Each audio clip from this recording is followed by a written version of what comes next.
निलेश सोनवणे यांची निर्घृण हत्या करणाऱ्या दोषींना तात्काळ कठोर शिक्षा करा व संबंधित सहाय्यक पोलीस निरीक्षक व बीट जमादार यांच्यावर गुन्हा दाखल करून तात्काळ निलंबित करा या प्रमुख मागण्यांकरिता एकलव्य संघटनेच्या वतीने डॉक्टर बाबासाहेब आंबेडकर उद्यान ते उपविभागीय पोलीस अधिकारी कार्यालय कन्नड येथे आदिवासी आक्रोश मोर्चा काढण्यात आला। आंदोलनामध्ये उपस्थित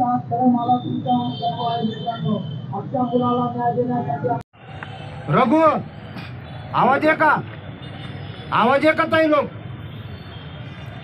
आवाज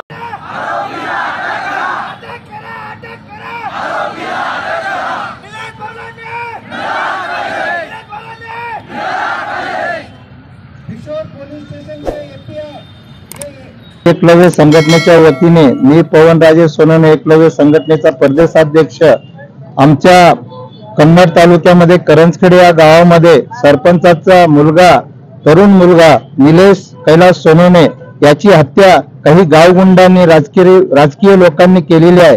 म्हणून आम्ही आज डीवायएसपी ऑफिस समोर मोठं आंदोलन घेऊन आलेलो आहोत। आंदोलनाची ज्या मागण्या आहेत त्या लोकांवर 6 आरोपींवर अटक झालेली आहे, 3 आरोपी अटक झालेले आहेत, 3 आरोपी फरार आहेत। आमची मागणी ही आहे की संबंधित एपीआय असतील, संबंधित जो बीट जमादार नागलोद आहे त्यांना निलंबित करण्यात यावे। आणि दुसरी गोष्ट जे 2 गुन्हे त्याच्यामध्ये ऍड केलेले नाही 120 प्रमाणे म्हणजे कट कारस्थान करून त्या मुलाची हत्या करण्यात आली आणि दुसरं आर्म ऍक्ट प्रमाणे त्याच्यावर अजून गुन्हा नोंद करण्यात आहे। म्हणजे त्या आरोपींनी जर स्वतःहून हत्यारे तिथे पोलीस स्टेशनला जमा केले असतील, बेकायदेशीर हत्यारे बाळगणे हा आर्म ऍक्ट प्रमाणे त्यांच्यावर हाही गुन्हा नोंद झाला पाहिजे ही मागणी घेऊन आज आम्ही एकलव्य संघटनेमार्फत आलेलो आहोत।